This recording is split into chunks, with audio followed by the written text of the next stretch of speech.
पास बहुत सारे पेड़ पौधे होते हैं, लेकिन हमें उन पेड़ पौधों की जानकारी नहीं होती है। तो वहीं बहुत से पेड़ पौधे ऐसे होते हैं जो औषधीय दृष्टि से भी काफ़ी कारगर माने जाते हैं। तो वहीं उन्हीं में से एक है कटहल का वृक्ष। कटहल का यह वृक्ष ऐसा वृक्ष है जो ब्लड प्रेशर, हार्ट अटैक सहित कई बीमारियों का काल कहा जाता है। इसके अलावा शुगर के मरीजों के लिए भी यह काफ़ी फायदेमंद होता है।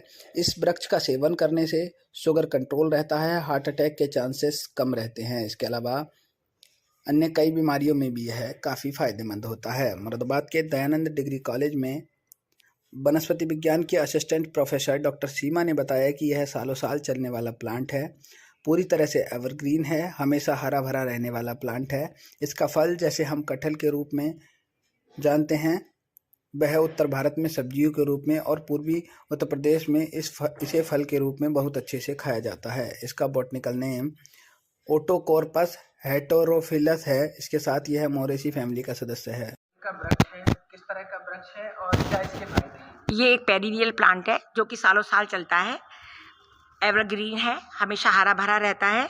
और इसके जो फ्रूट्स हैं, जिसे हम जैक फ्रूट के नाम से जानते हैं, ये कटहल के नाम से जानते हैं, इसके फ्रूट जो है सब्जी उत्तर भारत में सब्जियों के रूप में और पूर्वी उत्तर प्रदेश में इसको फल के रूप में भी बहुत अच्छे से खाया जाता है, लोगों को बहुत पसंदीदा है। इसका जो बॉटनिकल नेम है वो है आर्टोकार्पस हेट्रोफाइलस और फैमिली है इसकी मोरेसी। इसके वेजिटेबल का जो इकोनॉमिक इम्पोर्टेंस है वो तो है ही, साथ ही इस फ्रूट्स के इस पूरे पेड़ की जो है अपनी मेडिसिनल वैल्यू भी है। एक तो ये इसका जो फ्रूट होता है वो विटामिन बी से भरपूर होता है, विटामिन B12 की अधिक मात्रा में मिलता है और ये ब्लड प्रेशर के लिए बहुत अच्छा है और ब्लड शुगर को भी ये रेगुलेट करता है। इसके अंदर ग्लाइसीन इंडेक्स बहुत कम होने की वजह से ये हमारे मधुमेह को बढ़ने नहीं देता। जो डायबिटीज़ होती है उन पेशेंट को अगर ये लोग सब्जी खाते हैं तो उनकी इस सब्जी के खाने से उनकी जो शुगर लेवल है, ब्लड शुगर लेवल है, वो बिल्कुल भी नहीं बढ़ता। और पोटेशियम का अच्छा सोर्स है। डायबिटीज़ और हार्ट स्ट्रोक में ये बहुत फ़ायदेमंद है क्योंकि इसमें ये कोलेस्ट्रॉल को बनने से रोकता है, इसलिए जो है हार्ट अटैक के जो चांसेस हैं वो भी बहुत कम करता है।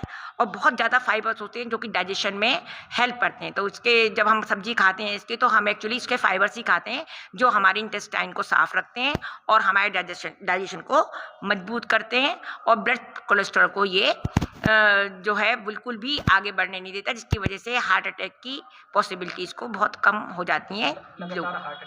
हाँ, हाँ जी। ऐसे में किस तरह से इसका सेवन करें जो ये हार्ट अटैक? सब्जी के रूप में इसका सेवन करिए और वैसे जो है इसकी सब्जियों के ही ज़्यादा गुण हैं। इसके बीज इतने फ़ायदेमंद हैं, उनको हम अवॉइड कर सकते हैं। बीज भी सब्जी के साथ ही खाए जाते हैं लेकिन बीज इतने फ़ायदा नहीं देते। लेकिन जो सूते होते हैं, इसके जो रेशे होते हैं वो बहुत ही ज़्यादा फ़ायदेमंद होते हैं। जब अगर हम फ्रूट के रूप में खाते हैं, आप कर्नाटका में जाइए या उत्तर भारत में जाइए, बिहार साइड में जाइए, तो आपको ये फ्रूट की तरह यूज़ होता है। जैसे हम लोगों के यहाँ पश्चिम उत्तर प्रदेश में ये वेजिटेबल की तरह यूज़ होता है, पूर्वी उत्तर प्रदेश में इसका हम सेवन जो करते हैं वो एक फ्रूट के रूप में करते हैं। जब ये पक जाता है तब ये बहुत टेस्टी भी हो जाता है, मीठा हो जाता है।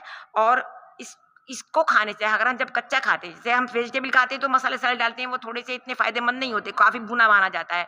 लेकिन अगर हम फ्रूट के रूप में खाते हैं तो ये हमारी अनिद्रा को भी रोकता है। जैसे बहुत से लोग पिल्स खाते हैं, स्लीपिंग पिल्स लेते हैं सोने के लिए, तो अगर हम रात को कटहल का सेवन करके, शाम को कटहल का सेवन करके सोते हैं तो हमें हमारी जो स्लीप होती है वो बड़ी साउंड स्लीप होती है और अनिद्रा की जो बीमारी है उसको कम करता है।